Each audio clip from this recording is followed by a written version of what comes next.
Let's start with sign up. यहाँ पर अपन डालेंगे फर्स्ट नेम,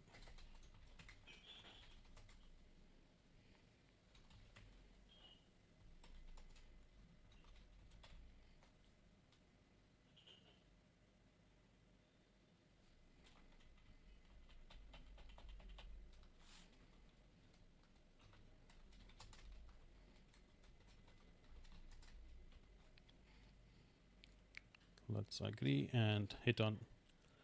यहाँ पर अपन क्रिएट अकाउंट करेंगे। अकाउंट क्रिएट हो गया है और ईमेल जो है वो सेंड किया गया है जिस ईमेल अकाउंट से अपन ने रजिस्टर करा है। तो वहाँ ईमेल अकाउंट पे जाकर और हमें उस ईमेल के अंदर एक्टिवेशन लिंक होगा, क्लिक करके और उसको एक्टिवेट करते हैं। लॉगिन करते हैं अभी आगे।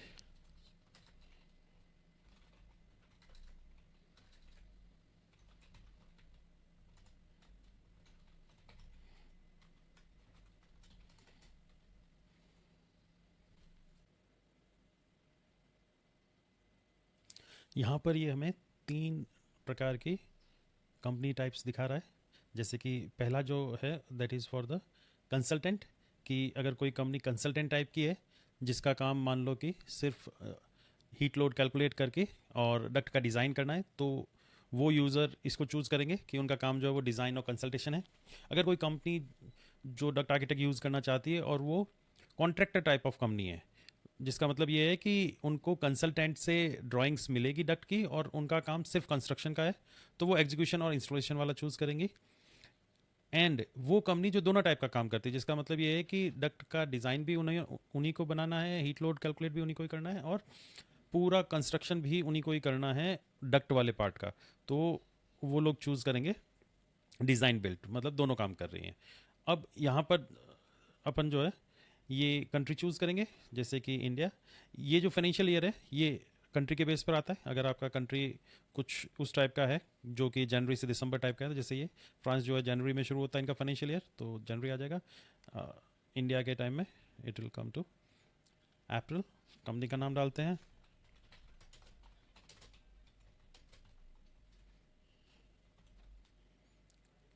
एड्रेस,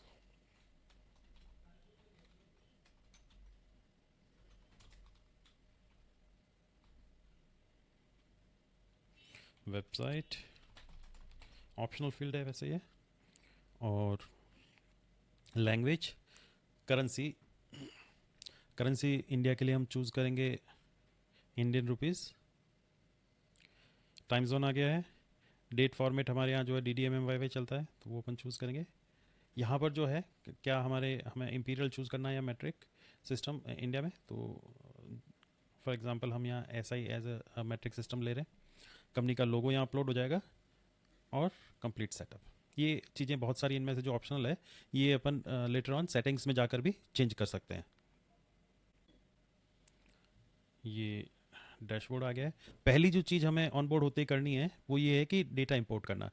ज़्यादातर कंपनीज जो डक्ट आर्किटेक्ट को यूज़ करती है उनमें से ज़्यादातर वो हैं जो कि एग्जिस्टिंग कंपनियां हैं जिनका काम आज शुरू नहीं हुआ है। वो हो सकता है 1 साल, 2 साल, 10 साल, 20 साल से काम कर रही हैं, तो उनका बहुत सारा एग्जिस्टिंग डेटा है, वो हम इसके थ्रू इंपोर्ट करेंगे। हर फॉर्म में भी आगे जाकर ऑप्शन मिलेगा इंपोर्ट करने का, पर ये एक स्टेप हमने बना रखा है जहाँ पर कि अपन बहुत सारा जो डेटा है वो इंपोर्ट कर सकते हैं।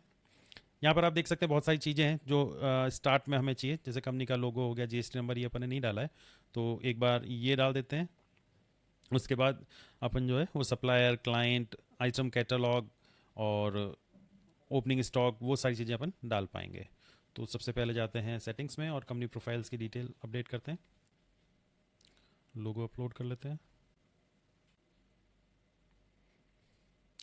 टैक्स इन्फॉर्मेशन में राजस्थान स्टेट हो गया है अभी, तो जैसे अपने सेंट्रलाइज GST है और स्टेट GST भी है, तो वो भी अपने को डालना पड़ेगा। GST सेंट्रलाइज है पर डिफरेंट वैल्यूज़ है अगर स्टेट विद इन स्टेट अगर आप काम करते हैं तो, और आउट ऑफ स्टेट अगर अपन काम करते हैं तो। यहाँ पर GST नंबर डाल देते हैं।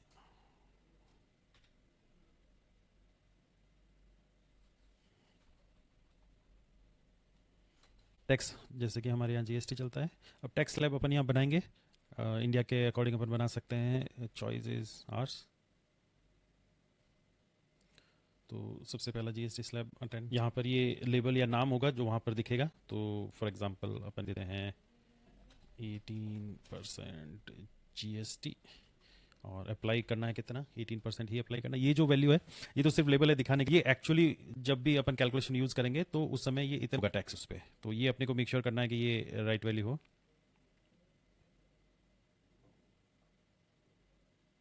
एक और ऐड कर लेते हैं से 5% जीएसटी, और यहाँ पर 5 डाल दिया है।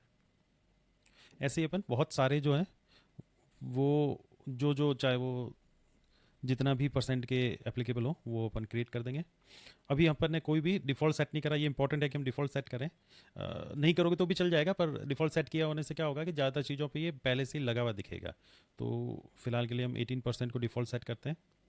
ये इन्वॉइस के नोट्स हैं, इन्वॉइस बनेगी तो उस दौरान ये नोट्स नीचे कॉपी हो जाएंगे, ये टीएनसी कॉपी हो जाएंगी, है ना। एंड सेव कर देते हैं डेटा को।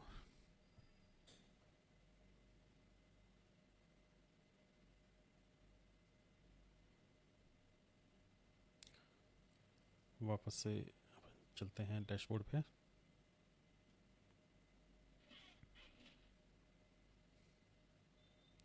सेटअप, अपन देखेंगे कि चीज़ें डाल दी। जीएसटी रजिस्ट्रेशन अपन ने नहीं डाला है, लेट्स अपडेट दैट।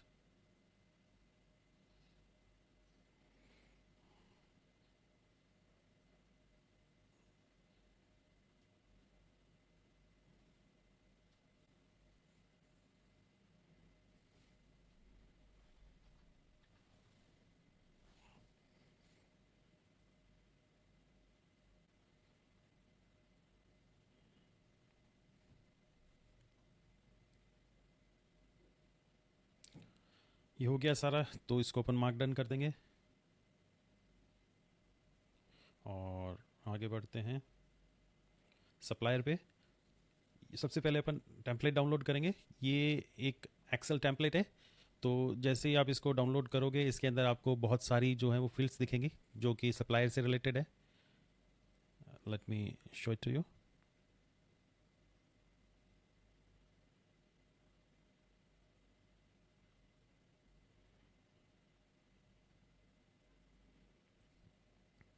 तो इसके अंदर जैसे सप्लायर का नाम है, कॉन्टैक्ट डिटेल है ना, ईमेल, फ़ोन नंबर। ये कॉन्टैक्ट डिटेल नहीं है, ये कॉन्टैक्ट पर्सन है, जिसका मतलब कि कई बार क्या होता है बड़े सप्लायर होते हैं तो यहाँ पर जो है उसके कॉन्टैक्ट पर्सन का नाम आएगा जिनसे हमें कम्युनिकेशन करना है, और एड्रेस, सिटी, सारी डिटेल्स यहाँ पर आ जाएंगी। तो इसको फिल करके हम यहाँ बल्क अपलोड करते हैं। फिल कर दी है और अब अपन बल्क अपलोड करते हैं। चूज़ कर लिए अपने फाइल और अपलोड हो रही है। 13 suppliers are created, yes we see 13 records import हो गए। और अब आगे बढ़ते हैं। ये टिक मार्क हो गया है।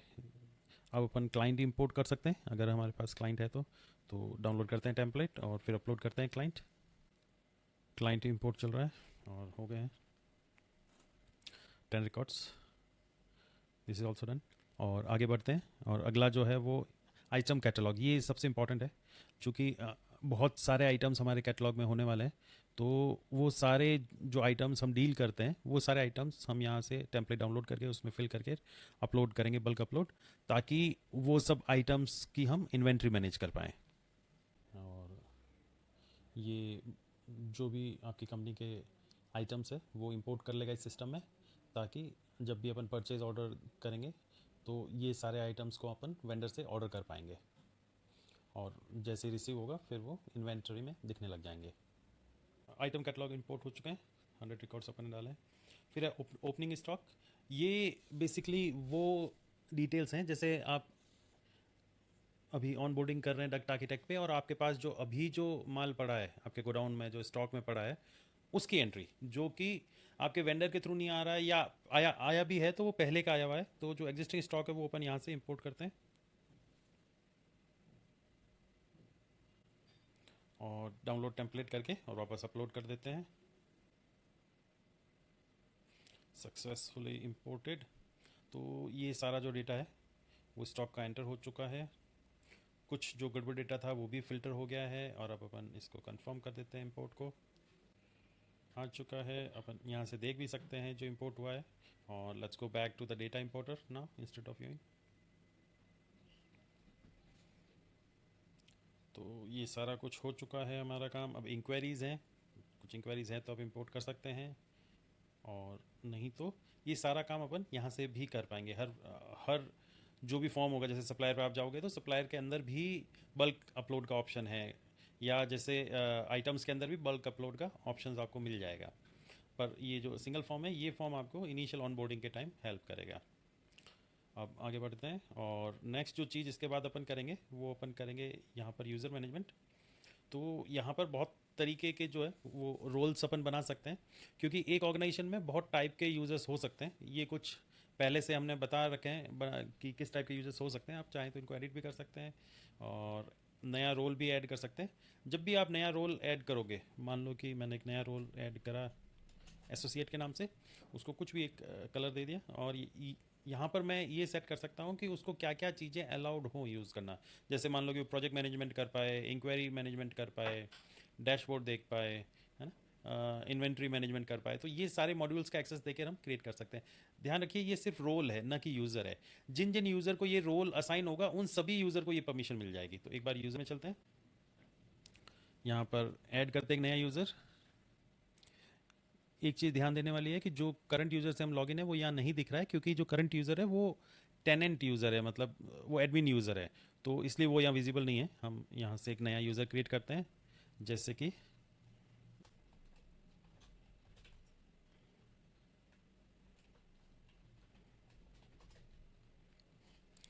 और यहाँ से उसको अपन रोल असाइन कर सकते हैं। अगर मैं इस नए यूज़र को एज ए मैनेजर बनाना चाह रहा हूँ या एचआर बनाना चाह रहा हूँ, जैसे भी अपन उसको सेलेक्ट करेंगे तो उस रोल को जो जो परमिशंस असाइंड है वो यहाँ आ जाएगी। मैं चाहता हूँ ये यूज़र जैसे अकाउंट्स भी देख पाए, या मान लो कि रिसीव ऑर्डर भी कर पाए, तो वो भी अपन कर सकते हैं। उसको यहाँ पर एक्स्ट्रा भी दे सकते हैं परमिशंस, या कोई एग्जिस्टिंग परमिशन रिमूव भी कर सकते हैं। तो ये सारा काम भी यहाँ पर यूज़र क्रिएट हो गया। एक बार यूज़र क्रिएट हो गया तो ये यूज़र जो है ये आपको बहुत सारा, आप चाहें तो ये यूज़र जैसे ऑनबोर्डिंग प्रोसेस से भी पहले इंपोर्ट कर सकते हैं, ताकि एज अ एडमिन आपको सारा काम खुद करने की बजाय आपको हेल्प मिल पाए। आप एक यूज़र को वो डिटेल दे पाए, वो जो यूज़र है वो जाकर सारा इंपोर्ट का काम कर पाए। अब चलते हैं, अब हमारे पास ज़्यादातर चीज़ें होंगी। एक बार देखते हैं अपना इंपोर्टेड डेटा कैसा दिख रहा है। तो आइटम्स में जाएंगे तो हमें हमारे आइटम्स की लिस्ट दिख जाएगी। यहाँ पे अपन देख सकते हैं कि ये सारे वो आइटम्स हैं जो हमने इंपोर्ट करें। इनकी डिटेल्स हम यहाँ से व्यू कर सकते हैं, चाहें तो एडिट भी कर सकते हैं। एक जो बहुत ही इंपॉर्टेंट चीज़ है जो कि इंपोर्ट में नहीं आती हैं, वो चीज़ें हमें यहाँ अपडेट करनी होगी। जैसे कि टैक्स स्लैब, टैक्स स्लैब हमें चूज़ करना है कि इस आइटम पे किस टाइप का टैक्स लगता है। अगर स्पेसिफिक परसेंटेज में लग रहा है तो यहाँ टैक्स स्लैब आ जाएगा। फिर है जो कैटेगरी यूनिट वगैरह है, ये अपन आइटम्स के भी एक बेसिक व्यू में देख रहे हैं कि जैसे ये जो मटेरियल जो आइटम है वो किस टाइप का है, कंट्रोल में काम आ रहा है या फिटिंग में काम आ रहा है। प्लस जैसे इसको यूनिट किस टाइप में, क्या ये बॉक्स के फॉर्मेट में आता है या इसको मीटर में मापा जाता है या नंबर ऑफ पीसेज में। यहाँ इसका ब्रांड है, जो यहाँ अपन और ब्रांड भी ऐड कर सकते हैं या निकाल सकते हैं। फिर मिनिमम स्टॉक है, ताकि इससे कम होते ही हमें रिमाइंडर आ जाए। लोकेशन, टेम्पलेट, अगर इसमें क्या है कि किसी भी टाइप की मेंटेनेंस अगर इन्वॉल्व है, इस आइटम को अगर मेंटेनेंस की ज़रूरत पड़ती है तो हम यहाँ टेम्पलेट चूज़ कर सकते हैं। आगे जाकर हम देखेंगे कि हम टेम्पलेट मॉड्यूल में जाकर और टेम्पलेट क्रिएट भी कर पाएंगे और फिर यहाँ से चूज़ कर पाएंगे। एक सबसे ज़्यादा इंपॉर्टेंट चीज़ जो है वो ये है स्टैंडर्ड टाइप। तो स्टैंडर्ड टाइप क्या है कि जब अपन हीट लोड कैलकुलेट करके और जब डक्ट का डिज़ाइन करेंगे, उसके बाद जब हम BOQ बनाएंगे, तो BOQ में डक्ट आर्किटेक्ट में एक बहुत ही बढ़िया फीचर हमने डाला है कि हीट लोड और डक्ट के डिज़ाइन के बेस पर ये आपको BOQ में बहुत सारी क्वांटिटीज़ पहले से फिल करके दे देगा। और वो जो पहले से फिल करके देगा उसमें एक बहुत बड़ा रोल प्ले करेगा स्टैंडर्ड आइटम का, क्योंकि यहाँ पर आप जो है वो इन्वेंट्री आइटम का नाम कुछ भी दे सकते हैं, और जब हमें ऑटो उसको जनरेट करना होता है तो उसके अंदर स्टैंडर्ड नाम यूज़ होना ज़रूरी है।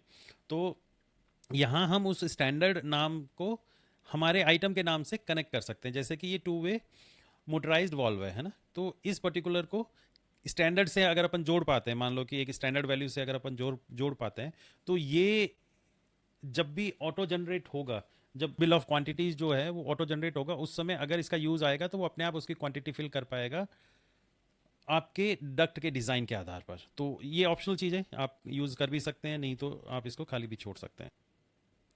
यहाँ से भी आप टेम्पलेट डाउनलोड करके और बल्क अपलोड कर सकते हैं, और यहाँ से आप ब्रांड्स मैनेज कर सकते हैं। यहाँ से अगर आप क्लिक करोगे तो ब्रांड का पेज खुल जाएगा। एग्जिस्टिंग ब्रांड्स आप यहाँ देख सकते हैं और नया ब्रांड भी ऐड कर सकते हैं। ये ब्रांड का नाम जो है आइटम के अंदर आप सेलेक्ट करने में काम आता है। अब ये अपन ने आइटम देख लिया, सप्लायर पे जाते हैं। सप्लायर्स पेज पे जो है ये हमारे इंपोर्टेड सप्लायर्स है जो हमने इंपोर्ट करे थे, और ये डिटेल्स भी अपन देख सकते हैं सप्लायर की। ऐसे ही अ, जो अब अपने पास सप्लायर आ गया है, आइटम आ गया है, तो हम जो है परचेज ऑर्डर कर सकते हैं। परचेज ऑर्डर क्रिएट करते हैं। परचेज ऑर्डर जो अपन बनाएंगे वो वेंडर के लिए बनाएंगे, ताकि वेंडर वेंडर को हम ऑर्डर दे रहे हैं कि ये जो आइटम्स हैं वो हम तुमसे परचेज करना चाह रहे हैं। तो सबसे पहले परचेज ऑर्डर में हम चूज़ करेंगे सप्लायर कि कौन है हमारा सप्लायर जिसको अपन परचेज ऑर्डर देना चाह रहे हैं। परचेज ऑर्डर नंबर यहाँ ऑटो जनरेट हो गया है। फिर है ऑर्डर डेट, तो मान लो मैं आज ही ऑर्डर करना चाह रहा हूँ। एक्सपेक्टेड जो डिलीवरी है वो मैं चाह रहा हूँ कि मंडे को मुझे मिल जाए। और यहाँ पर अपन जो है आइटम्स ऐड कर सकते हैं, जैसे कि मान लो कि मैंने कॉपर पाइप ले लिए हैं, क्वांटिटी मैंने 100 ले ली है, पर यूनिट प्राइस जो है लेट्स से 250 है। अब इस पर अगर कोई टैक्स लगना है तो टैक्स स्लैब भी अपन यहाँ चूज़ कर सकते हैं, और आइटम ऐड कर देते हैं, जैसे कि 1.4 इंच वाला पाइप ले लेते हैं, ये 50 की क्वांटिटी ले लेते हैं लेट्स से।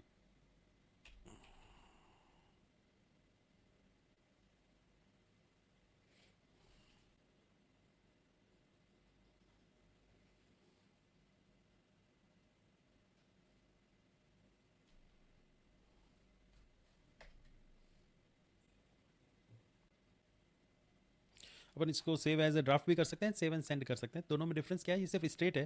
ड्राफ्ट का मतलब ये है कि अभी फाइनल नहीं हुआ है, मैं कुछ चेक करके बाद में भेजूंगा। एंड सेव एंड सेंड का मतलब ये है कि मैंने साथ में जो है भेजना भी चाह रहा हूँ। तो फिलहाल मैं जैसे ड्राफ्ट कर देता हूँ इसको। परचेज ऑर्डर बन गया अपना, एक बार देखते हैं। तो ये है परचेज ऑर्डर सारी डिटेल। अब इसको एक बार भेज देते हैं सप्लायर को। सो सेंड ईमेल, ईमेल हो गया सप्लायर को, स्टेटस सेंड हो गया है। अब अपन ये जो परचेज ऑर्डर बनाया है इसका ये जो डिलीवरीज आएंगी, जो माल आएगा उसको अपन यहाँ रिसीव करेंगे। तो यहाँ से भी अपन रिसीव कर सकते हैं, या फिर और दूसरा अपन यहाँ से देखिए ये purchase order as a PDF भी अपन डाउनलोड कर सकते हैं, डुप्लीकेट भी कर सकते हैं। ये सारे फीचर तो ही है। रिसीव वाला इंपॉर्टेंट चीज़ है, तो एक अपन यहाँ से भी रिसीव कर सकते हैं, या फिर अपन डिलीवरीज में जाकर भी कर सकते हैं। तो डिलीवरीज में चलते हैं। डिलीवरीज में हमें ये डिटेल दिख रही है कि ये परचेज, यहाँ परचेज ऑर्डर जो जो पेंडिंग्स है उनकी डिटेल आ जाएगी, और रिसिप्ट हिस्ट्री में जो कंप्लीट हो गए उनकी है। तो पेंडिंग रिसिप्ट में वो सारे परचेज ऑर्डर जो भी पेंडिंग पड़े हैं, तो यहाँ पर अपन जाकर टोटल देखिए अपने 170 आइटम आने थे जिसमें 0 आए हैं। तो अपन, और ये भी पॉसिबल है कि सारे आइटम साथ में आए, और ये भी पॉसिबल है कि सारे साथ में ना आकर पार्शियल डिलीवरी हो, तो वो भी हमने ध्यान रखा है। तो जैसे ही आप डिलीवरी आइटम्स में जाएंगे, यहाँ पर मान लो कि कॉपर पाइप हमें 100 में से 10 ही आया है। 1.4 इंच वालों का लेट्स से 3 आया है ये, और ये दोनों आइटम एक एक आए हैं। अब कुछ जो आइटम्स हैं जिनके अंदर for example serial number important है, तो यहाँ पर अपन सीरियल नंबर ऐड कर सकते हैं उनका। जैसे एक आइटम है तो एक सीरियल नंबर है, अगर यही मान लो कि 5 आइटम होते तो 5 सीरियल नंबर का इनपुट होता, ताकि पाँचों के सीरियल नंबर एंटर लिए जा सकें। यहाँ पर कुछ अगर नोट्स डालना है तो नोट्स भी डाल सकते हैं अपन, और यहाँ पर रिसिप्ट नोट भी डाल सकते हैं। अगर कुछ अपलोड करनी है, मान लो कोई रिसीट आई है वहाँ साथ में, या कोई इनवॉइस आई है, तो वो भी यहाँ से अपन अपलोड कर सकते हैं, और प्रोसेस कर देते हैं।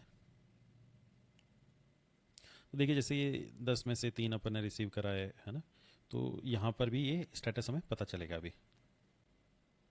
जैसे ये देखिए, ये एक बहुत इंपॉर्टेंट चीज़ थी कि कुछ चीज़ों में सील नंबर कंपलसरी है। अगर कंपलसरी मार्क है तो सील नंबर डालना ही होगा। तो मैं कुछ भी सील नंबर डाल देता हूँ एक बार को, और अब इसको सेव करते हैं। कुछ चीज़ों में सीरियल नंबर कंपलसरी है, कुछ में जो है वो ऑप्शनल है।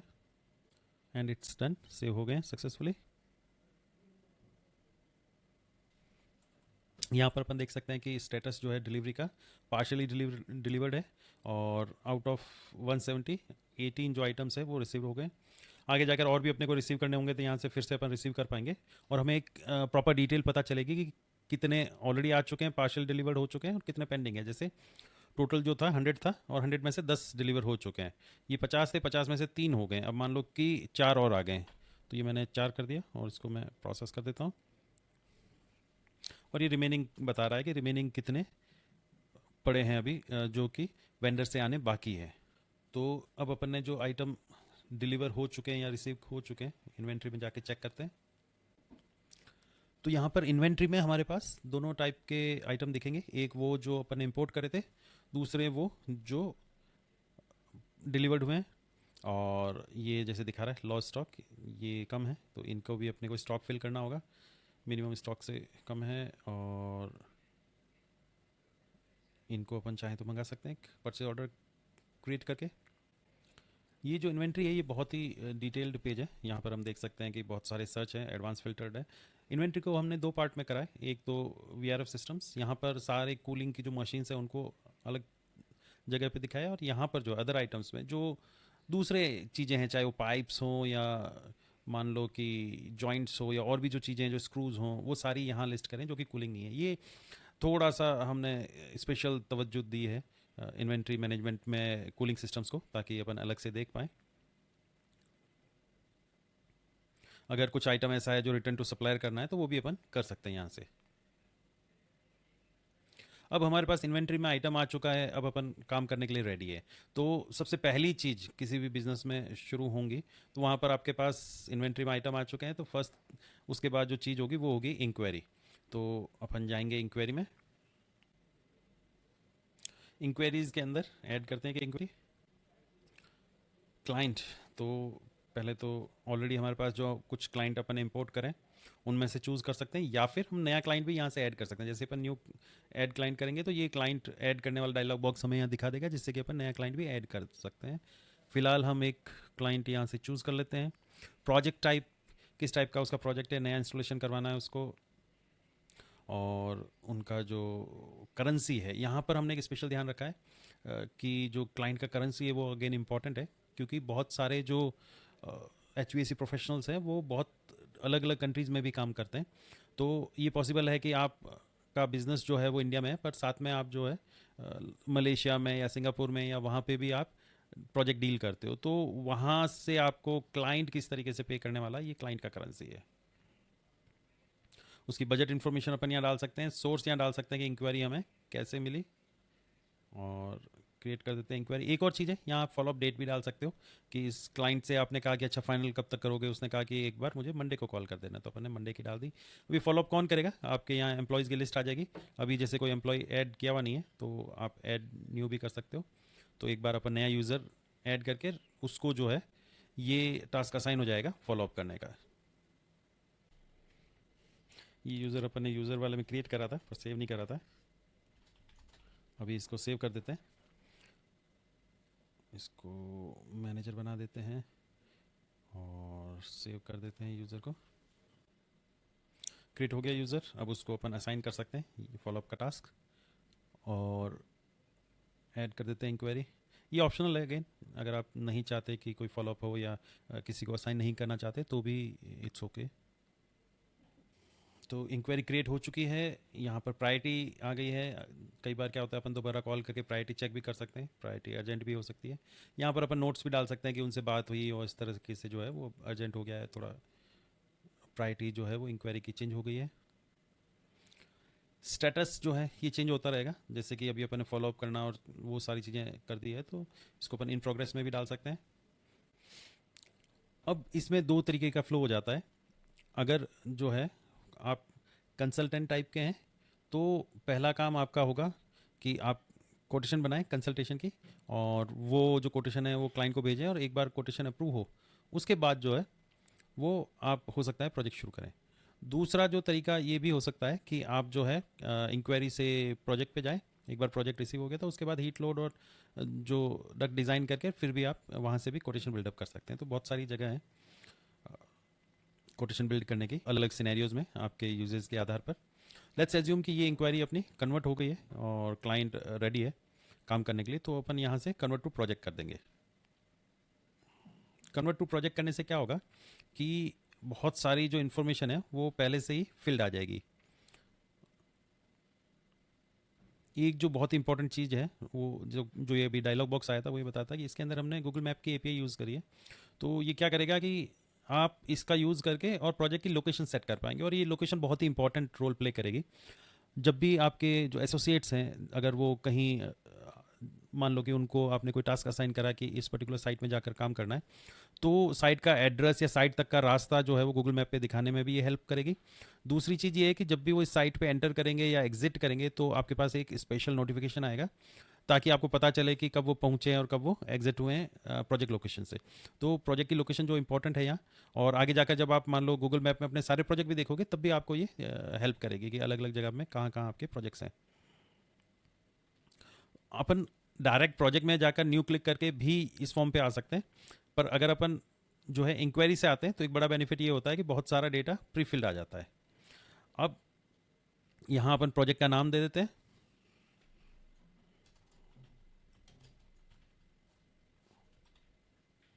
नोटेल प्रोजेक्ट, और न्यू इंस्टॉलेशन है, इंडिया में ही है। ये अगेन बहुत ही इंपॉर्टेंट सेक्शन है। यहाँ हम ये बता रहे हैं कि हमें क्या काम करना है, क्या हमें वहाँ खाली कूलिंग करनी है या वहाँ जो है वो हीटिंग करनी है एचवीएसी के थ्रू, और दोनों करना है। तो बहुत सारे कंट्रीज़ ऐसे हैं जहाँ पर कि सर्दियों में जो है वो हीटिंग की रिक्वायरमेंट रहती है और गर्मियों में कूलिंग की रिक्वायरमेंट रहती है। तो वहाँ पर जो एचवीएसी वाले जो प्रोफेशनल्स हैं वो कूलिंग और हीटिंग दोनों के सॉल्यूशन प्रोवाइड करते हैं। इंडिया के अंदर मेजरली जो है वो कूलिंग का ही पार्ट चलता है, तो अपन कूलिंग का ले जाते हैं आगे इस डेमो में। कूलिंग के अंदर जो है डिस्ट्रीब्यूशन अपन देख रहे हैं कि हम कूलिंग कैसे करना चाहते हैं, एयर से या वाटर से।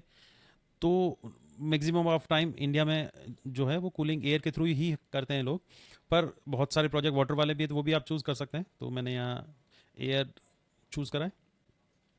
इंजन में अगेन ऑल ओवर वर्ल्ड जो है बहुत सारे स्टैंडर्ड फॉर्मेट्स हैं, यहाँ पर हमने वो लिस्ट करें जो कि अलग अलग कंट्रीज़ में पॉपुलर है। जैसे इंडिया में जो है वो कैरियर E20 का स्टैंडर्ड फॉलो किया जाता है।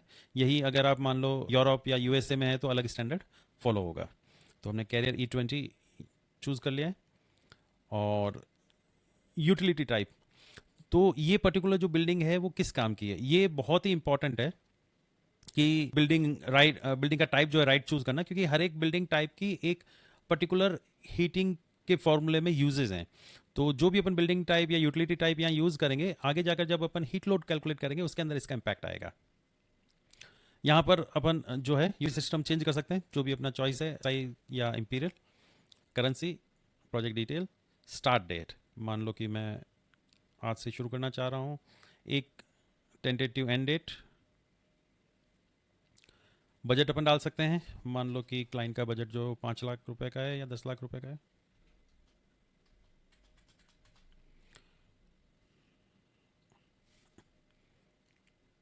अगर अपन डिस्काउंट देना चाह रहे हैं तो वो भी डिटेल यहाँ एंटर कर सकते हैं। ये अभी इमीडिएटली जो कहीं पे भी कोई आपकी इनवॉइस वगैरह नहीं बन रही है, पर एक याद रखने के लिए, क्योंकि कई बार अपन जो डील करते हैं उन डील्स के अंदर डिस्काउंट एक बहुत ही कॉमन फैक्टर है, और अपन डिस्काउंट जो परसेंटेज पे भी कर सकते हैं और वैल्यू बेस्ड भी कर सकते हैं। सिटी, तो मेरी ही सिटी डाल देता हूँ, जोधपुर। एड्रेस अपन ने डाल ही दिया था, और एड्रेस अपन यहाँ डाल सकते हैं, कुछ भी आपको चेंज करना हो तो डाल सकते हैं।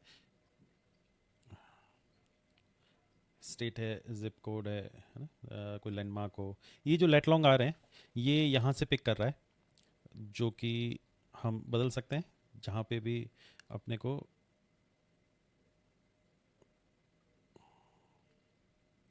नया अगर लेट लॉन्ग लेना है, यहाँ पे अपने को ड्रैग करके और जो है प्रोजेक्ट की लोकेशन बतानी पड़ेगी। जैसे मान लो कि मैं इसको थोड़ा सा जूम आउट कर लेता हूँ, और ताकि मैं प्रोजेक्ट की लोकेशन अच्छे से सेट कर पाऊँ। और मैंने यहाँ पर ये प्रोजेक्ट की लोकेशन मूव कर दी है। ये आप यूज़ करंट लोकेशन क्लिक करके आपकी लोकेशन पे भी वापस से इसको ले जा सकते हैं। ये जो लेट लॉन्ग है ये वहीं से इफेक्ट हो रहा है ना। और ये जो स्ट्रीट एड्रेस है ये भी उसी बेस पर ही आ रहा है जो हमने मूव करा है मैप पे, तो मैप के लोकेशन पे जो भी एड्रेस होगा वो यहाँ डिफ़ॉल्ट आ जाएगा। फिर जो है इसके अलावा एक जो और बड़ी इंपॉर्टेंट चीज़ है वो है रेडियस, कि प्रोजेक्ट के कितने मीटर्स की रेडियस को प्रोजेक्ट का जोन माना जाए। ये इसलिए इंपॉर्टेंट है कि इस रेडियस के अंदर जब अपना एसोसिएट जाएगा तो अपन नोटिफिकेशन जनरेट कर पाएंगे, या इस रेडियस से बाहर निकलेगा तो भी अपन नोटिफिकेशन जनरेट कर पाएंगे, ताकि हमें पता चले कि जो एसोसिएट है वो प्रोजेक्ट पे चला गया है या प्रोजेक्ट से बाहर एग्जिट हुआ है अभी प्रोजेक्ट लोकेशन से। यहाँ पर कुछ और जो है वो बेसिक इन्फॉर्मेशन है क्लाइंट की। कोई पर्टिकुलर मैनेजर हम असाइन करना चाह रहे हैं उसको, तो मैनेजर भी असाइन कर सकते हैं उस प्रोजेक्ट के लिए। कुछ और इन्फॉर्मेशन है और अपन यहाँ से ऐड प्रोजेक्ट कर देते हैं। अब चलते हैं प्रोजेक्ट के अंदर और आगे की फंक्शनलिटी करते हैं। यहाँ पर जो है वो बहुत सारी डिटेल आ रही है, जैसे कि ये जो है वेदर कंडीशंस लेके आ रहा है आपकी लोकेशन की। आप इनको यूज़ करें, आपकी चॉइस है, आप एडिट भी कर सकते हो। जो भी कंडीशंस आपको लग रही है कि आपकी सिटी की है तो ठीक है, नहीं है तो आप इनको बदल सकते हो। हमने यहाँ थोड़ा सा एआई का यूज़ करा है ताकि आपको आपकी सिटी की रियल कंडीशंस मिल पाए। यहाँ पर बहुत सारी इन्फॉर्मेशन आप देख रहे हैं प्रोजेक्ट की। और जो प्रोजेक्ट मैनेजमेंट है ये मल्टीपल स्टेज का वर्क है, तो हम यहाँ स्टेजेज में, प्रोजेक्ट स्टेजेज में जाएंगे और यहाँ से बहुत सारी स्टेजेज के थ्रू होते हुए पूरा प्रोजेक्ट डिलीवर करेंगे। तो सबसे पहले जो स्टेज आएगी वो है डिज़ाइन ड्राइंग। डिज़ाइन ड्राइंग में हम क्या करते हैं कि यहाँ से अपलोड कर देते हैं डिज़ाइन। जो नॉर्मली हमें जो मेजर डिज़ाइंस मिलती है वो आर्किटेक्ट से मिलती है, तो क्लाइंट वो डिज़ाइंस देगा और वो यहाँ अपलोड कर देंगे, ताकि कभी भी हम वापस से इस प्रोजेक्ट को रेफ़र करें तो हमें वो डिज़ाइन मिले, प्लस अभी तो हमारे काम आएंगी ही आएंगी। तो ये कुछ हमने बेसिक टास्क बनाए। ये जो टास्क हैं या टू डूज़ हैं ये आपको हर स्टेज पे मिलेंगे। बहुत सारे स्टेजेज में इनका कोई बहुत बड़ा मीनिंग नहीं होगा, बट हमने जस्ट मेक श्योर करा है कि आप उनको फॉलो करें। जैसे कि डिज़ाइन की प्लानिंग होगी, एग्जीक्यूशन हो गया, जस्ट आप उनको मार्क डन कर दें। नहीं भी करोगे तो भी कोई फ़र्क नहीं पड़ेगा। और अगर आप नया टास्क बिल्डअप करना चाहते हैं तो ऐड टू डू में कर सकते हैं। तो इसके अंदर ये आपको हर स्टेज पे दिखेगा और आप नया कोई भी टास्क बनाकर और किसी भी आपके एसोसिएट को असाइन कर सकते हैं विद अ ड्यू डे। फिर सेकंड जो स्टेज है वो है heat load calculation. Heat load calculation में भी कुछ फाइल या कुछ चीज़ें तो आप यहाँ अपलोड कर सकते हैं। अगर कोई एडिशनल टास्क आप क्रिएट करना चाहते हैं तो इसके थ्रू आप टास्क क्रिएट करते हैं। कोई एग्जिस्टिंग टास्क आपको लग रहा है कि आप डिलीट करना चाहते हैं तो वो भी आप कर सकते हैं। यहाँ से हम हीट लोड कैलकुलेटर में जाएंगे। जैसा कि हमें पता है कि हीट लोड कैलकुलेशन बहुत ही कॉम्प्लेक्स कैलकुलेशंस इन्वॉल्व होती है, तो इसलिए बहुत ही ज़्यादा ज़रूरी है कि ये कैलकुलेशंस राइट हो। और डक्ट आर्किटेक्ट में हमने मेक श्योर करा है कि हम हर उस एस्पेक्ट को इंक्लूड करें जो कि इंटरनेशनली लोग फॉलो करते हैं, ताकि हम उस बिल्डिंग की पूरी हीट लोड जो है निकाल पाएँ और बहुत ही सटीक तरीके से निकाल पाएँ। ना तो जितनी रिक्वायर्ड है उससे कम हो, ना ही उससे ज़्यादा हो। तो हम क्या करेंगे, यहाँ पर एक एक स्पेस, यहाँ जो स्पेस वर्ड यूज़ करा है, स्पेस जो होगा वो एक एक रूम हो सकता है। तो उन एक एक रूम्स को हम ऐड करेंगे और फिर सारे रूम्स की जो हीट लोड इंडिविजुअल निकाल कर और फिर उनको सम अप करके और पूरी बिल्डिंग की हीट लोड निकलेगी। तो सबसे पहले हम एक नया स्पेस ऐड करते हैं और उसको एक नाम दे देते हैं। ये मेरा पहला स्पेस है। अब ये जो पहला स्पेस है, फिलहाल सारे वैल्यूज़ आपको 0 0 दिख रही होंगी क्योंकि अभी अपन ने डेटा इनपुट नहीं करा है। अपन एक बार इसका डेटा इनपुट करते हैं। तो यहाँ पर जो है हम फ्लोर की डिटेल डाल सकते हैं और भी चीज़ें डाल सकते हैं, इनपुट कर सकते हैं। पहले मैं लेंथ और विड्थ डाल देते हैं। मान लो कि 10 बाय 20 का रूम है, हाइट 10 है और एरिया निकल गया है। अब अपन आगे बढ़ते हैं, नेक्स्ट डिटेल डालते हैं। नेक्स्ट जो है वो ग्लास एरिया है, जिसके अंदर हम ये डिफाइन करते हैं कि कितना एरिया में ग्लास है उस रूम में और क्या वो डायरेक्टली सनलाइट में एक्सपोज्ड है या नहीं, और ग्लास का टाइप क्या है। और ग्लास के टाइप के बेस पर आप देख रहे हैं कि डिफरेंट फैक्टर्स जो हैं वो यहाँ चेंज हो जा रहे हैं। हो सकता है वो ग्लास शेडेड हो तो वो भी एंट्री हम यहाँ कर सकते हैं। नेक्स्ट जो है वो वॉल एंड रूफ है, जहाँ पर कि हम डिफरेंट वॉल के बारे में डिटेल देंगे या रूफ के बारे में डिटेल देंगे जो कि सन को एक्सपोज्ड है। नेक्स्ट अपन पार्टीशन पे चलते हैं। अगर कोई पार्टीशन है तो उनकी भी डिटेल हम यहाँ फिल कर सकते हैं। ये बहुत इंपॉर्टेंट है, पीपल वाला सेगमेंट। ये जैसे अपन यहाँ हॉस्पिटैलिटी चूज़ करा था प्रोजेक्ट में, तो यहाँ बेस्ड ऑन दैट जो है कैलकुलेशन डिटेल्स में डेटा आएगा। नंबर ऑफ़ पीपल जो उस जगह को यूज़ करने वाले हैं या मैक्सिमम वहाँ रहने वाले, तो मान लो कि 2 लोग हैं। इसका अगेन हीट पे इम्पैक्ट आता है कि कितने लोग वो जगह को यूज़ लेने वाला है। अगर लाइट का कुछ सोर्स है तो उसका भी अपन डाल सकते हैं। और नेक्स्ट में जो है वो कंडीशंस है, ये जो है वो कंडीशंस हम चेंज कर सकते हैं यहाँ से। जो भी डेटा आपके प्रोजेक्ट की जगह का रियल जो डेटा है प्लस जो एडीपी डिटेल्स हैं वो भी हम यहाँ चेंज कर सकते हैं। And then we can click on calculate. तो कैलकुलेट करते ही इसने जो है वो डिटेल्स हमें दे दी है। अब इन डिटेल्स को जो है वो अपन एज ए पीडीएफ या एक्सेल भी डाउनलोड कर सकते हैं। अगर हम मान लो कि सेंट्रलाइज सिस्टम्स में जाना चाहते हैं तो ठीक है, नहीं तो फिर अपन एक एक रूम के भी सिस्टम्स यहाँ पर चूज़ कर सकते हैं based on type of project. तो हमारे पास एक स्पेस आ गई कैलकुलेटेड। ऐसे ही जो है वो हमने पूरे प्रोजेक्ट की एक एक स्पेस की हीट लोड निकाल देंगे। और सारी हीट लोड आने के बाद यहाँ पर टोटल ये समरी दिख रही है, यहाँ से हम डाउनलोड भी कर सकते हैं, प्रीव्यू कर सकते हैं। और हीट लोड हो चुका है। अब अपन चाहें तो साइट सर्वे करके वहाँ की फोटोज और नोट्स भी ऐड कर सकते हैं। उसके बाद आता है बहुत ही इंपॉर्टेंट चीज़, वो है system type selection. System type selection में हम एक्चुअल कूलिंग मशीन्स या हीटिंग मशीन्स चूज़ करते हैं उस बिल्डिंग के लिए। तो जैसे हमने ये चूज़ कर रखी थी तो उसकी डिटेल आ रही है, नहीं तो अपन यहाँ से ओपन करके और चूज़ कर सकते हैं। यहाँ पर आप देख पा रहे हैं अलग अलग रूम्स की डिटेल्स हैं और ये बेस्ड ऑन टोटल जितनी रिक्वायर्ड है उसके लिए बेस्ट कॉम्बिनेशन दिया है इसने।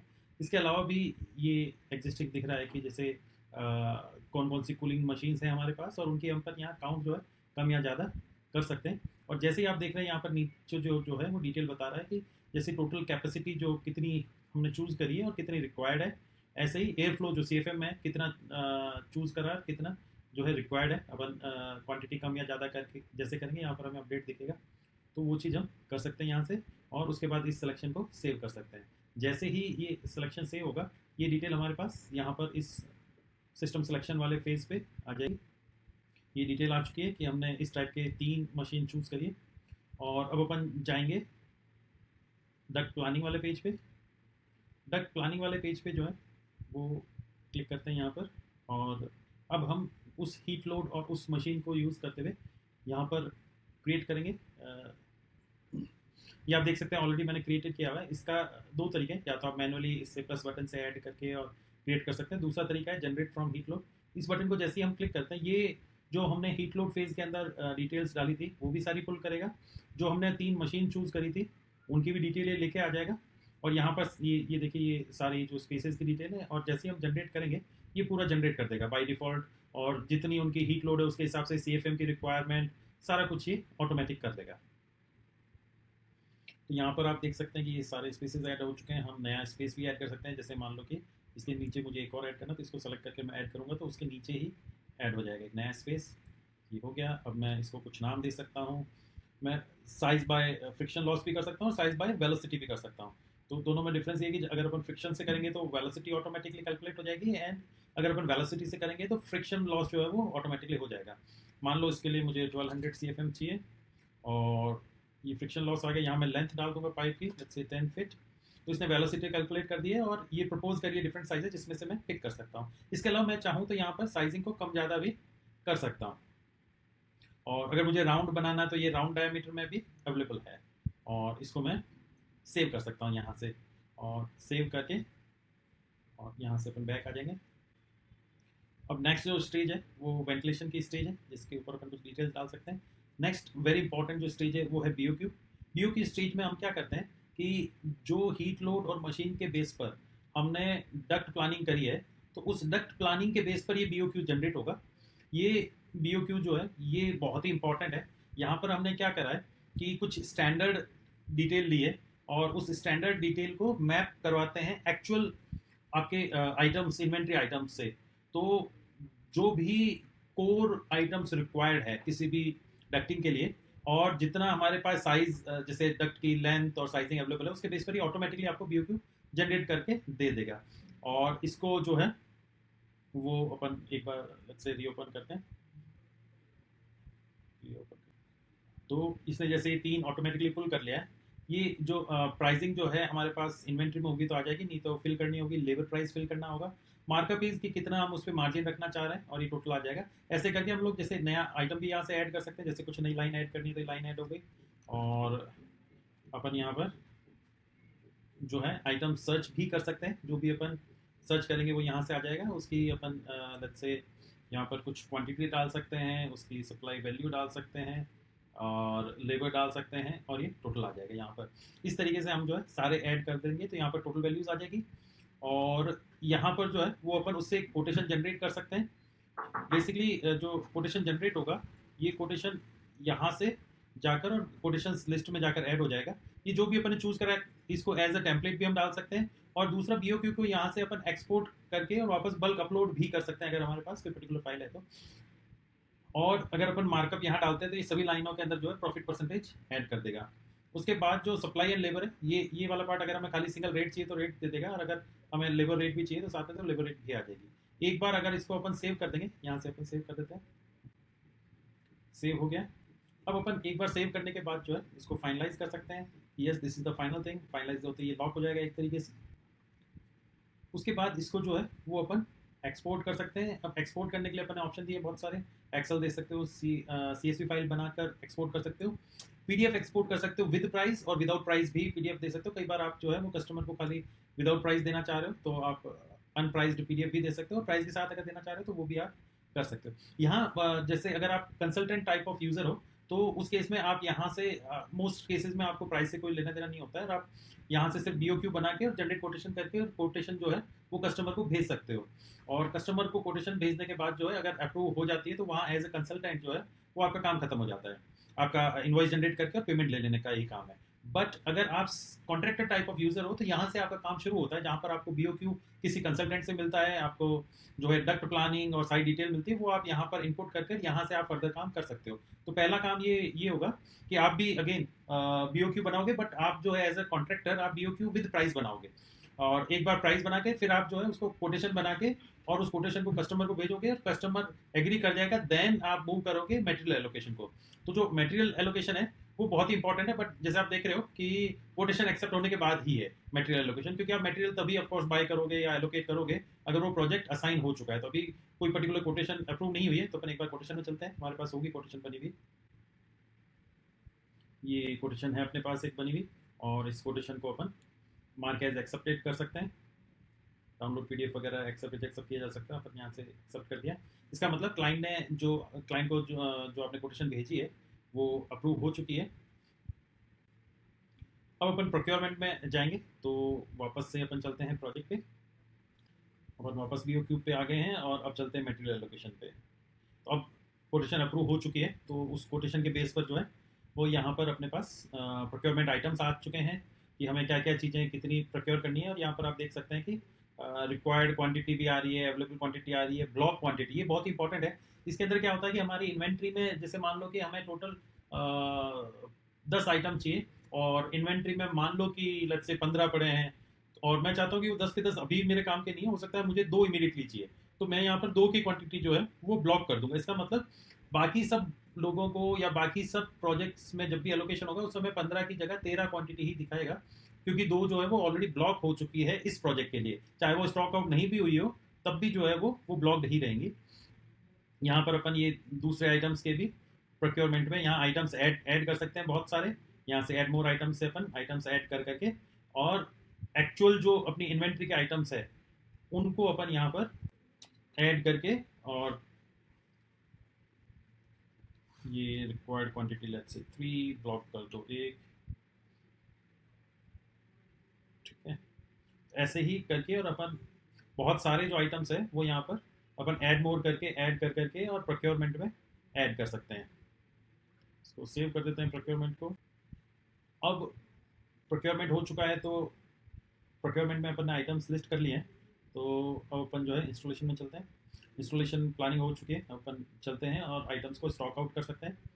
तो इन्वेंट्री में चलते हैं, और स्टॉक आउट में अपन आइटम ऐड करते हैं जो हमें स्टॉक आउट करना है।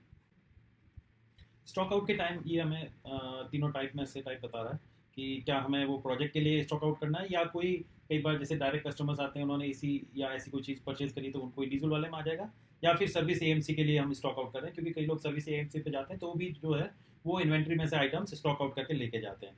तो इस केस में हम जो है वो कह रहे हैं कि हमें प्रोजेक्ट के लिए स्टॉक आउट करना है। तो प्रोजेक्ट ये अपन ने चूज़ कर लिया। अब ये जो स्टॉक आउट किया जा रहा है ये किसको दिया जा रहा है, कौन व्यक्ति है आपकी टीम का जो ये स्टॉक का सामान लेके जा रहा है। मान लो अपन एक यूज़र चूज़ कर लिया, ये बहुत इंपॉर्टेंट है ताकि हम जानें कि ये किसको स्टॉक आउट किया गया था। अब यहाँ पर आप देख सकते हैं कि जो जो चीज़ें हमने स्टॉक आउट वहाँ प्लान करी थी प्रोजेक्ट के लिए वो सारी यहाँ लिस्ट हो गई है। और मान लो कि इनमें से जैसे ये 3 पीस चाहिए थे, रिक्वायर्ड क्वान्टिटी थी, 3 में से एक मैं अभी भेज रहा हूँ। तो यहाँ पर अपन ने एक कर लिया है और यहाँ दिखा रहे हैं जैसे मैक्स आप 3 ही कर सकते हो क्योंकि इस प्रोजेक्ट के लिए उतना ही प्लान है। और इसको अपन स्टॉक आउट कर देते हैं। स्टॉक आउट हो गया है और यहाँ पर जो है ये डिटेल हम देख सकते हैं कि ये स्टॉक आउट हो चुका है। ठीक है, और अब अपन एक बार जो है इन्वेंट्री को गो थ्रू कर लेते हैं। ये पहले प्रोजेक्ट को चलो खत्म कर लेते हैं। स्टॉक आउट हो चुका है, अब अपन वापस चलते हैं प्रोजेक्ट पे। तो हमारा इंस्टॉलेशन वगैरह हो चुका है। जैसे जैसे हम आगे बढ़ेंगे हमें ये चेक मार्क करते जाना है ताकि हमें पता चले कि ये जो स्टेज है ये क्लोज हो गई है। उसके बाद सिस्टम बैलेंसिंग का स्टेज है, ये जस्ट चेकलिस्ट है और हैंडओवर और कमीशनिंग है। इस तरीके से ये जो प्रोजेक्ट फेजेस खत्म होते हैं। अब अपन एक बार कुछ जो एडिशनल फंक्शनलिटीज है वो अपन देख सकते हैं। जैसे कि प्रोजेक्ट का जो कैनबैन चार्ट है यहाँ पर आपको पता चलेगा कि कौन कौन सा प्रोजेक्ट किस किस स्टेज पे है। तो अगर मल्टीपल प्रोजेक्ट होंगे वो अलग अलग फेजेस में चल रहे हैं तो यहाँ पर वो अलग अलग फेजेस में दिख जाएंगे। रिपोर्ट्स एंड एनालिटिक्स में हमें जो है वो प्रोजेक्ट्स के ऊपर रिपोर्ट्स और एनालिटिक्स दिखेंगे कि उस पर किस किस जो है, जो कि एक ही प्रोजेक्ट अपन ने करा है तो उसका ही डेटा आ रहा, नहीं तो आपको कंपैरिजन यहाँ पर दिख जाएगा। आइटम्स पे एक बार फिर से चलते हैं और आइटम्स को देखते हैं। यहाँ पर आइटम्स में कुछ चीज़ें हमने ऐड करी है जैसे कि जीएसटी स्लैब है, एसकेयू कैटेगरीज हो गई, है ना, साइट रिटर्न ट्रैकिंग, ये बहुत ही इंपॉर्टेंट चीज़ है। इसके अंदर हम क्या कर रहे हैं, 3 टाइप के आइटम्स हैं। एक तो वो आइटम है जिनकी रिटर्न एक्सपेक्टेड कम है, जैसे कि अगर आपने किसी भी प्रोजेक्ट में कोई मशीन लगाई है तो वो रिटर्न नहीं होगी इन जनरल। या कुछ आइटम्स ऐसे हो सकते हैं जो आपकी कंपनी के एसेट है, जैसे मान लो लैडर या ऐसे कुछ आइटम्स है जो कि हमेशा साइट से वापस आने हैं, तो वो अपन यहाँ पर इस टाइप में ये चूज करेंगे। और कुछ आइटम ऐसे होते हैं जो लेफ्ट ओवर है, जैसे मान लो कहीं कोई एसी इंस्टॉलेशन के लिए गया है और लेट्स से 15 फीट का कॉपर पाइप था, वो स्टॉक आउट हुआ है और उसमें से 2 फीट वापस रिटर्न हो गया, तो ये उस टाइम चूज होगा जब वो इस टाइप का मटेरियल है जिसमें लेफ्ट ओवर आपको रिटर्न हो सकता है। तो ये आगे जाकर जब अपन रिटर्न में काम करेंगे कि क्या आइटम रिटर्न हो रहा है, उस दौरान ये बहुत ही ज़्यादा यूज में आने वाला है।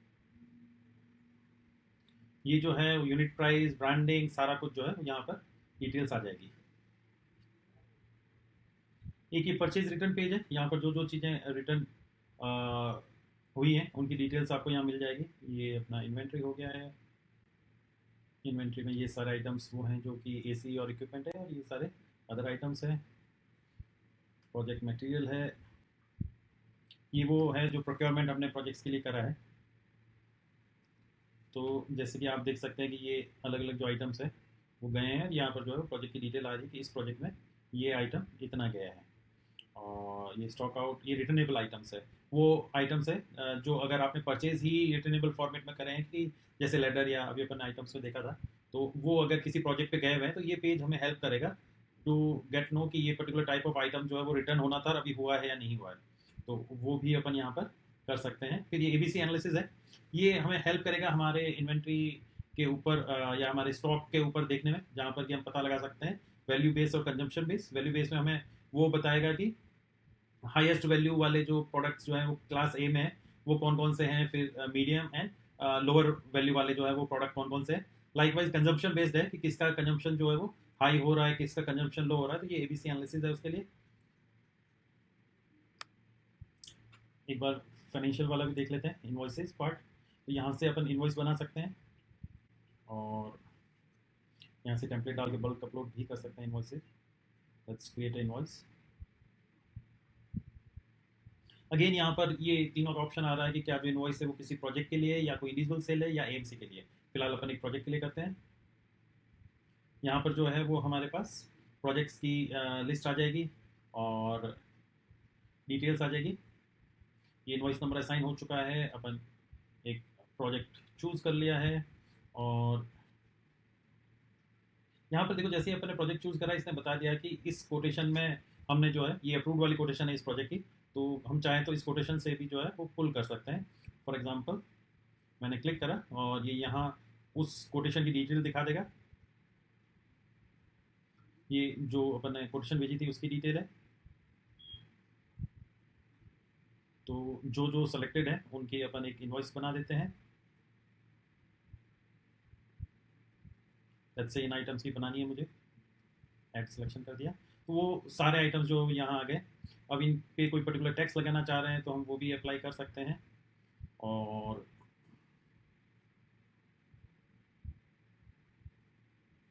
तो यहाँ से अपन जो है सारी डिटेल्स फिल करके और क्रिएट इनवॉइस कर सकते हैं।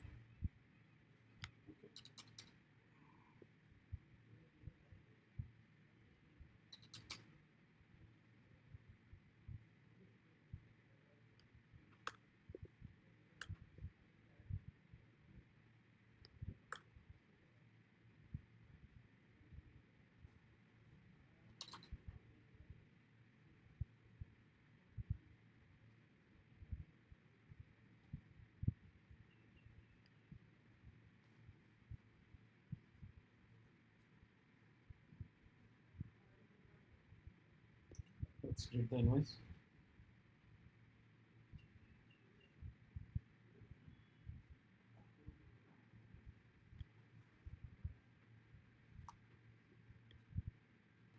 इनवॉइस क्रिएट हो गई है, देख सकते हैं ये अपनी इनवॉइस है। अभी ये ड्राफ्ट मोड में है, अपन इसको जो है वो सेंड भी कर सकते हैं या मार्क एज पेड भी कर सकते हैं, डाउनलोड कर सकते हैं। मार्क एज पेड होते ही ये एक्चुअल जो प्रोजेक्ट के अगेंस्ट पेड मार्क हो जाएगी। यहाँ पर जब अपन मार्क एज पेड कर रहे हैं तो पेमेंट डेट भी डाल सकते हैं, कैसे पेमेंट आया उसका कुछ नोट वगैरह डिटेल्स यहाँ पर डाल सकते हैं।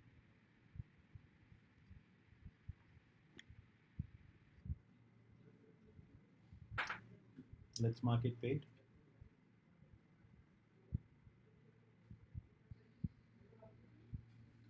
सो अवर इनवॉइस इज पेड मार्क ना, पेड हो गई है। पेमेंट स्टेटस भी अपन चेक कर सकते हैं।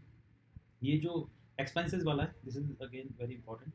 तो कोई भी जो प्रोजेक्ट के अगेंस्ट एक्सपेंसेस होते हैं वो अपन यहाँ मार्क कर सकते हैं। दो जगह है, दोनों जगह आप मार्क कर सकते हो। एक तो यहाँ पर अपन ऐड एक्सपेंस करके एक्सपेंस ऐड कर सकते हैं। वो एक्सपेंस जो कि प्रोजेक्ट के अगेंस्ट गया है, जैसे कि इस प्रोजेक्ट में हमने लेबर पे 5,000 रुपये का एक्सपेंस करा है।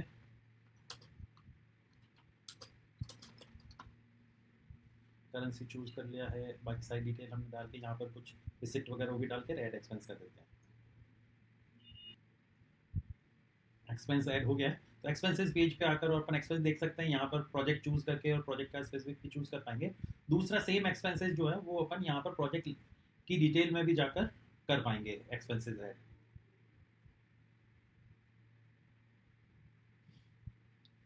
प्रोजेक्ट की डिटेल में हम जाके और यहाँ पर ये एक्सपेंसेस टैब है, इस एक्सपेंसेस में उस प्रोजेक्ट के अगेंस्ट जो जो एक्सपेंसेस हुए उसकी लिस्ट भी आ जाएगी और हम यहाँ से नया एक्सपेंस भी ऐड कर सकते हैं। जैसे देखिए ये जो है ये मटेरियलिस्टिक आउट ऑफ स्टॉक जो स्टॉक आउट करा था वो था, और दूसरा जो था वो लेबर वाला था जो अपन ने पहले करा था। और देखते हैं फाइनेंशियल में यहाँ रिपोर्ट एंड एनालिटिक्स है, ये अगेन फाइनेंशियल रिपोर्ट और एनालिटिक्स है।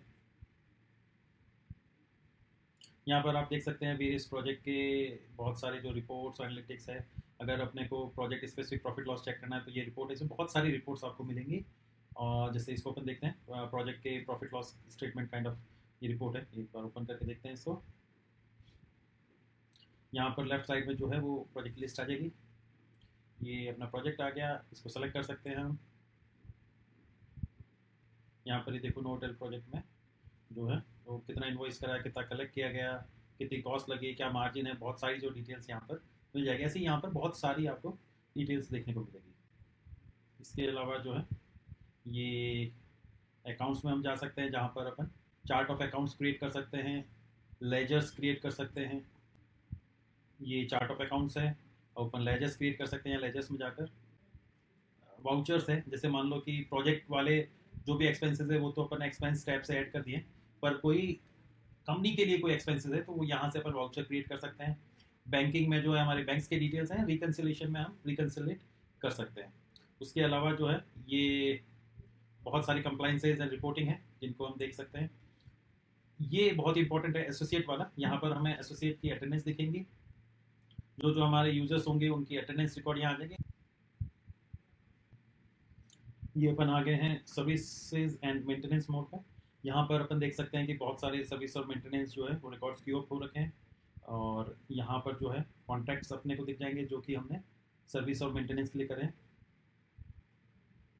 ये देखिए बहुत सारी डिटेल्स जो है वो यहाँ पर दिख जाएगी, सैम्पल डेटा है। ये टास्क असाइनमेंट यहाँ पर अपन देख रहे हैं, ये फिल्टर भी लगा सकते हैं। टास्क असाइनमेंट में जो है वो बहुत सारे जो टास्क हैं वो अपन लिस्ट आउट यहाँ हो रखे हैं। हमारे जो किसी भी यूज़र को जो है वो हम वर्कर को या किसी को भी असाइन कर सकते हैं। असाइन हो गया है टास्क, यहाँ पर जो है वो कंप्लीटेड दिखा रहा है। यहाँ ये पेंडिंग वाले टास्क हैं, और बिलिंग्स के अंदर हम जो है सर्विस और मेंटेनेंस की बिलिंग्स ये अलग से देख सकते हैं। ये सारी बिलिंग्स है, और क्लाइंट्स एंड एसेट में हमें क्लाइंट वाइज डेटा दिख जाएगा कि किस किस टाइप की जो है वो सर्विसेज जो है वो हमने है हमारे पास, कौन कौन सी हो गई है। ये टेम्पलेट्स के अंदर जो है वो सर्विस के टेम्पलेट्स हैं जो हमने क्रिएट कर रखे हैं। और जब भी हम कोई भी आइटम बनाएंगे जो कि टेम्पलेट ओरिएंटेड आइटम है, उससे पहले हमें यहाँ आकर उसकी टेम्पलेट्स बनानी होंगी। और जब वो आइटम टाइप जो है, जो पर्टिकुलर इन्वेंट्री आइटम टाइप जब अपन क्रिएट करेंगे, वो उस दौरान ये पर्टिकुलर सर्विस जो है वो अपन चूज कर पाएंगे।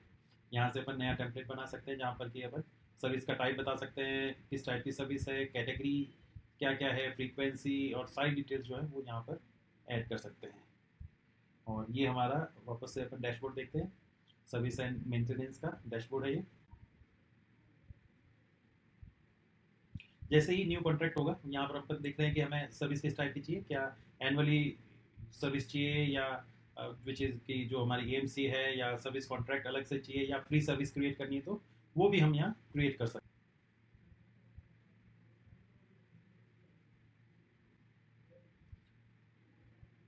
तीन टाइप की है ये, और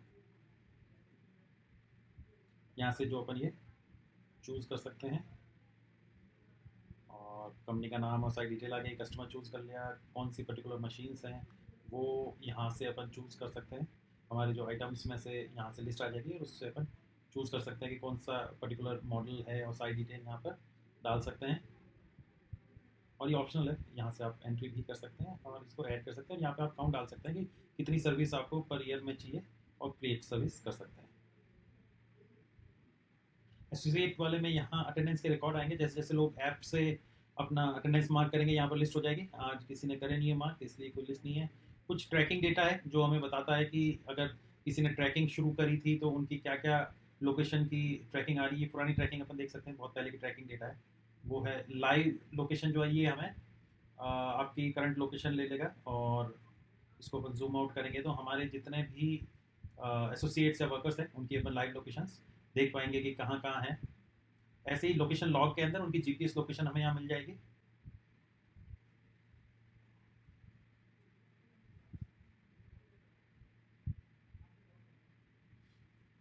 साइट सेलेक्टर में ये वेरियस साइट्स के ऊपर कौन कौन कितने एसोसिएट वर्क कर रहे हैं वो डिटेल से यहाँ पर हमें मिल जाएगी, ताकि हमें साइट्स के बेस पर जो है वो हमें पूरा ओवरव्यू मिल सके। और डाउनलोड ऐप से जो है एसोसिएट या इवन नॉर्मल एम्प्लॉय के लिए भी आप ऐप डाउनलोड कर सकते हो। इस ऐप से जो है वो बहुत सारी चीज़ें की जा सकती है, जिसमें कि आपकी अटेंडेंस डे का मार्क इन करना या अटेंडेंस लेना, और पूरे दिन की जो है वो आपकी जियो लोकेशन सेव करना। आपको जो टास्क असाइंड है वो आपको वहाँ लिस्ट हो सकता है, जिनको कि आप इन प्रोग्रेस और कंप्लीट मार्क कर पाओगे, कुछ डेटा अपलोड कर पाओगे। बहुत सारी फंक्शनलिटीज़ आपको ऐप में मिलेगी वहाँ पर।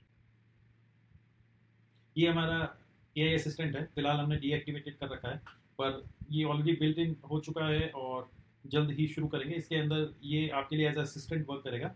आपको कोई भी इंफॉर्मेशन किसी भी तरीके की पूरे आपके डेटा से चाहिए तो ये आपको असिस्ट करेगा। जैसे कि आपने लिखा कि कल मेरी कौन सी इन्वॉइस ड्यू है, या कौन सा मेरा परचेज ऑर्डर है जो अगले 3 दिनों में डिलीवर होने वाले हैं। किसी भी तरीके की जो भी आपके दिमाग में या जो भी आपकी रिक्वायरमेंट हो, आप उससे पूछोगे तो वो आपको रिप्लाई कर देगा। और ये जल्दी हम लोग एक्टिवेट करने वाले हैं।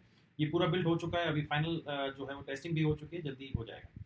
यहाँ पर आप देखते हैं ये डक साइजिंग टूल है, ये हमने अलग से और दे रखा है प्रोजेक्ट के अलावा। जैसे आप प्रोजेक्ट के अंदर तो आपने देखा ही है, यहाँ से भी आप जो है देख सकते हैं कि यूनिट सिस्टम आप चूज करके और यहाँ से भी डायरेक्टली उसको यूज़ कर सकते हैं। ये हमारा ओवरऑल डैशबोर्ड है, जहाँ जहाँ पर कि आपको बहुत सारे ये रिसेंट प्रोजेक्ट डिटेल, कोई लो स्टॉक चल रहा है तो वो भी डिटेल, बहुत सारे शॉर्टकट, सारा कुछ मिल जाएगा। फिर यहाँ पर बहुत सारी चीज़ें हैं, जैसे आपकी प्रोफाइल है, सेटिंग्स है, जिसके अंदर ये सेटिंग्स है जिसके अंदर अपन जो फर्म टाइप कर सकते हैं या बीओक्यू की सेटिंग कर सकते हैं, आपके कंपनी का लोगो डिटेल्स, टेक्स्ट टाइप, बहुत सारी डिटेल्स जो है वो यहाँ पर है, आपके प्लान की डिटेल, बहुत सारी चीज़ें आपको यहाँ पर मिल जाएगी। अपीयरेंस में जो है वो थीम वगैरह सेट कर सकते हैं आप। दो टाइप के थीम हमने इनिशियली दिए हैं, डार्क एंड लाइट, वो आप चूज़ कर सकते हैं। फिर आप सिस्टम सेटिंग्स में जा सकते हैं, बहुत सारी सेटिंग यहाँ पे भी आपको मिलेगी, जैसे कि आपका डेट फॉर्मेट है या फैक्टर्स है कैलकुलेशंस के, सिस्टम टाइप अपन चूज़ कर सकते हैं यहाँ पर, आपका जो है करेंसी, कोर करेंसी चूज़ कर सकते हैं, यूनिट सिस्टम जो डिफ़ॉल्ट आना चाहिए वो कर सकते हैं, आपके इन्वॉइसिंग के नंबरिंग चूज़ कर सकते हैं कि इन्वॉइस का पैटर्न कैसा हो, कहाँ से शुरू हो, सारी डिटेल्स हम यहाँ पर सेट कर सकते हैं। तो ये एक बहुत ही बेसिक ओवरव्यू है। इसके अलावा भी बहुत सारे जो फंक्शनलिटीज़ है वो हमने क्यों कर रखी है, जो कि आपको आपके बिजनेस में बहुत सारी चीज़ों में समय बचाने में मदद करेगी, बहुत सारी चीज़ों में आपको जो आपके ओवर एक्सपेंसेस हो रहे हैं या जो फालतू के चार्जेस लग रहे हैं, बहुत सारी चीज़ों में हमने एनालिटिक्स इसके अंदर आपके लिए ऐड कर रहे हैं। वो हर वीक आप देखोगे कि आपके लिए कुछ ना कुछ एडिशनल फंक्शनलिटीज़ आती जाएंगी। हम लोग बहुत ही रैपिडली इसको ग्रो कर रहे हैं। Thank you for listening.